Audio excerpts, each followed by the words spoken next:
Est-ce que l'objectif C1 est en grand danger pour l'Olympique de Marseille? Regardons vos avis. Un très grand danger pour Alicia. Bah oui, vous avez changé d'avis ce week-end et vous l'écrivez d'ailleurs, Karim Benani. Oui aussi pour Vicage Dorasso. De l'autre côté, très grand danger pour Olivier Bossard. Ah, c'est carrément mort pour le Denis Cobragnac, d'accord. Et non, c'est déjà mort pour vous aussi, Adrien. Bah, Adrien, vous avez des chiffres qui font peur si vous dites c'est déjà mort. C'est pas tout à fait prévu qu'on le fasse aussi vite, mais vous avez ça ou pas? Allez, j'ai un chiffre. Vous êtes prêts en régie?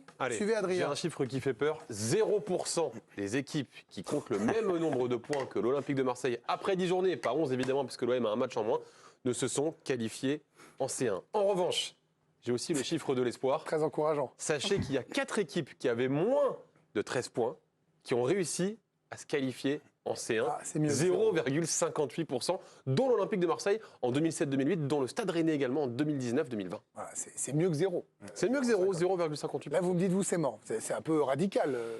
Je pensais qu'il y aurait plus de débats. Pour tout vous dire, je pensais que j'aurais du 50-50. Je suis assez lucide sur ce que je vois, sans remettre en cause ce que fait Gennaro Gattuso, parce qu'il vient d'arriver, et que je vois vraiment une progression. Alors, elle est pas si simple à voir que ça.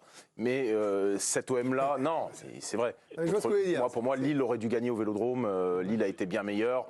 Ils ont un fond de jeu qui est beaucoup plus précis. Donc ils finiront devant. Ils ont managé, oui, Lille sera devant. Et pour moi, pour être honnête avec vous, excepté Lille, pour moi, les 3 de devant, c'est déjà ficelé. Voilà. Ah oui. Donc ça sera Nice, Monaco et Paris, c'est mon intime conviction. Donc pour l'Olympique de Marseille, va falloir une saison pour se reconstruire un petit peu et pour déjà préparer la saison prochaine. Ça n'arrange pas financièrement. Non, ça n'arrange pas financièrement, mais on ne peut pas toujours. C'est la méthode Longoria, c'est risqué. Oui. Et ça ne marche pas à tous les coups. Cette année, ça ne va pas marcher parce que le retard, l'allumage et le passage Marcelo, t'as foudroyé ta saison. Alors, c'est vrai que certains supporters vont dire, les gars, on n'est qu'à un tiers du championnat. Le championnat est plus court que l'an dernier. Non mais Marcelino, il est plus court que l'an dernier. J'arrive vous voir juste après, quand vous avez changé d'avis. Olivier, entre 2 joueurs, je viens vous voir vous. C'est-à-dire que devant, ça va très vite aussi. En fait, le drame de l'OM là-dedans, c'est que si vous êtes ralenti, il faudrait que devant, ce soit une course d'escargot, ce qui ne semble pas être le cas. C'est exactement ça, et je pense exactement la même chose que Ludo. J'ai l'impression que les 3 de devant vont beaucoup trop vite. Je ne vois pas ce PSG ralentir, je ne vois pas ce Nice qui me paraît trop costaud ralentir et qui n'a pas de Coupe d'Europe. Je ne vois pas Monaco ralentir, qui n'a également pas de Coupe d'Europe. Il faut se méfier avec Monaco, parce qu'on ne les voyait pas ralentir l'an dernier, ils ont ralenti. C'est mieux ça. Ouais, c'est quand même plus costaud cette année, et il y a quand même des perspectives qui m'inquiètent un peu du côté de Marseille. Il y a la CAN qui arrive. Et quand vous voyez le nombre de joueurs que Marseille va perdre à la CAN, ils vont perdre Ndiaye, ils vont perdre Sarr, ils vont perdre Aubameyang, ils vont perdre Mbemba, ils vont perdre Unai. On peut vous montrer, si vous voulez, justement, tous les joueurs que l'Olympique de Marseille va perdre à la CAN. Alors potentiellement, il y a 7 joueurs qui peuvent quitter l'Olympique de Marseille. C'est une période qui englobe 4 matchs de Ligue 1. Voici les joueurs qui pourraient être absents du côté de l'Olympique de Marseille. C'est énorme. Et vous l'avez dit, Greg, on a déjà passé le quart du championnat. Il n'y a que 18 équipes. Franchement, et moi, contrairement à Ludo, par contre, moi, je vois une équipe, ce week-end, j'ai vu une équipe en régression. J'ai vu une équipe où ça manquait de grinta, où il n'y avait pas assez de courses. C'est pas le Marseille que j'ai pu apercevoir ou entrevoir depuis le début de la saison. Franchement, le match de ce week-end m'a inquiété.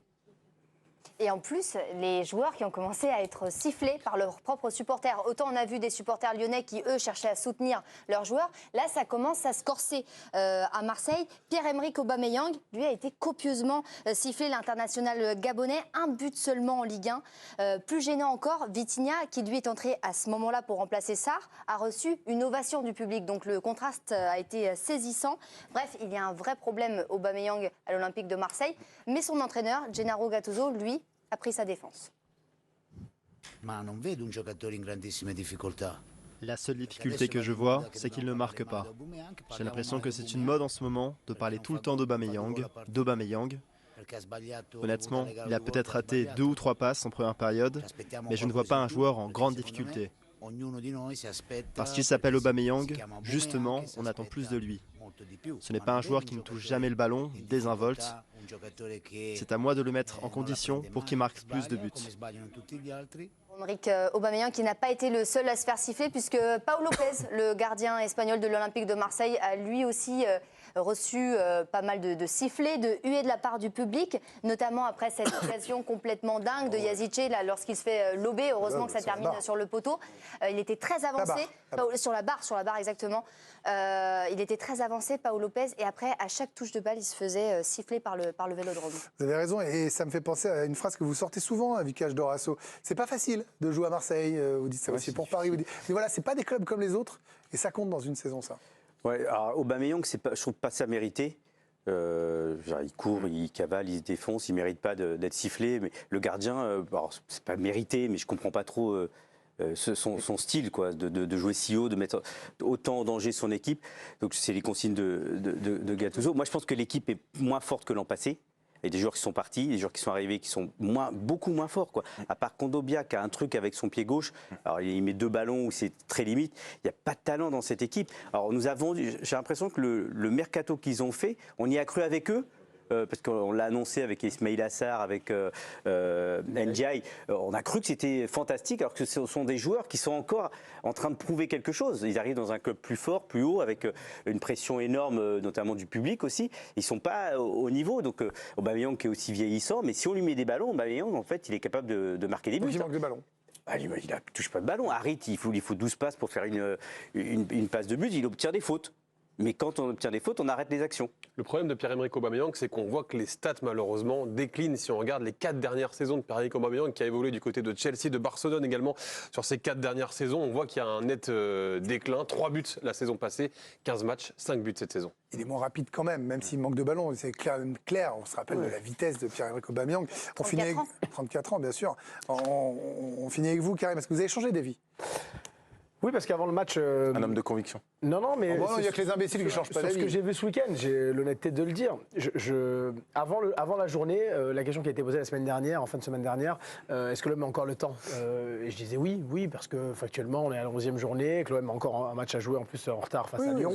Et que c'est à prendre en compte quand même, parce que si ce match-là, l'OM le gagnait, l'OM ne serait qu'à 4 points de la 4e place, ce qui n'est pas non plus irréalisable. Et on rappelle que les 4 premières places... Oui, mais on a fait exprès de parler objectif podium parce que c'est la garantie de la saison. Exactement. Sur ce que j'ai vu ce week-end, je suis assez inquiet, effectivement. Je n'ai pas reconnu l'OM de la Coupe d'Europe. Je les ai vus la semaine dernière contre la EK Athènes, où j'avais trouvé une équipe fringante, avec des combinaisons, avec des joueurs en forme, Harit, même Aubameyang quand il était entré, Vitinha qui avait été bon. Là, sur ce match-là contre Lille, alors Lille a posé beaucoup de problèmes.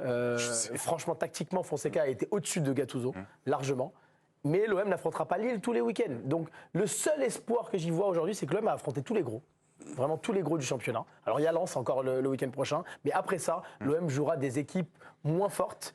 Et je pense que l'OM, avec malgré tout le fond de jeu qu'essaie d'imprimer Gattuso, l'OM pourra remonter progressivement au classement. Mais il faudra quasiment faire un sans faute pour espérer finir dans un top 4. Bon, ça fait bien longtemps qu'il n'y a plus de joker, et encore moins après ce week-end. Mais voilà, moi je pense que ce sera très compliqué d'être dans les 4, honnêtement.